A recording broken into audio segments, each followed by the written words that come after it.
નમસ્કાર, હું છું પ્રિયા અને તમે જોઈ રહ્યા છો જનતા કી જાણકારી ન્યૂઝ। નજર કરીએ આજના સમાચાર। સાવરકુંડલાના બગદાદ નગરમાં સાયબર ફ્રોડ સામે જાગૃતિ સેમિનાર યોજાયો। પોલીસ અને નિષ્ણાતો દ્વારા અપાયું માર્ગદર્શન।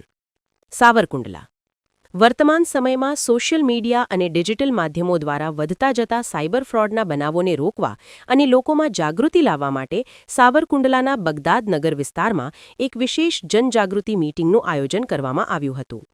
મુખ્ય ઉદ્દેશ્ય તાજેતરમાં સોશિયલ મીડિયા પર ચાલી રહેલા વિવિધ પ્રકારના છેતરપિંડીના ટ્રેન્ડ અને તેનાથી સામાન્ય તથા ગરીબ પરિવારોને આર્થિક નુકસાનથી બચાવવા માટે આ કાર્યક્રમ યોજાયો હતો। પોલીસ તંત્રનું સચોટ માર્ગદર્શન। આ મીટિંગમાં Savarkundla town police inspector PI સાહેબ, સાયબર એક્સપર્ટ અને પોલીસ સ્ટાફ ખાસ ઉપસ્થિત રહ્યા હતા। તેમણે લોકોને સમજાવ્યું હતું કે કેવી રીતે અજાણી લિંક્સ, ઓટીપી એટલે કે ઓટીપી શેર કરવા કે સોશિયલ મીડિયા પર લોભામણી લાલચો આપતા મેસેજથી બચી શકાય। આ ગંભીર ગુનાઓથી બચવા માટે કયા પગલાં લેવા જોઈએ તેની વિસ્તૃત માહિતી આપવામાં આવી હતી। ઉપસ્થિત મહાનુભાવો।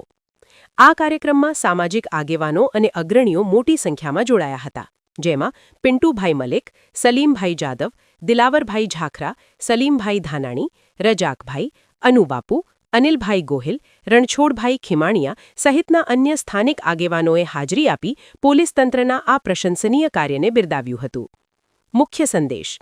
મીટિંગના અંતે એ વાત પર ભાર મૂકવામાં આવ્યો હતો કે જો કોઈ પણ વ્યક્તિ સાથે સાયબર ફ્રોડ થાય તો તુરંત જ પોલીસનો સંપર્ક કરવો અથવા સાયબર હેલ્પલાઇન નંબર 1930 પર જાણ કરવી। જાગૃતિ જ આ પ્રકારના ગુનાઓ સામે સૌથી મોટું હથિયાર છે।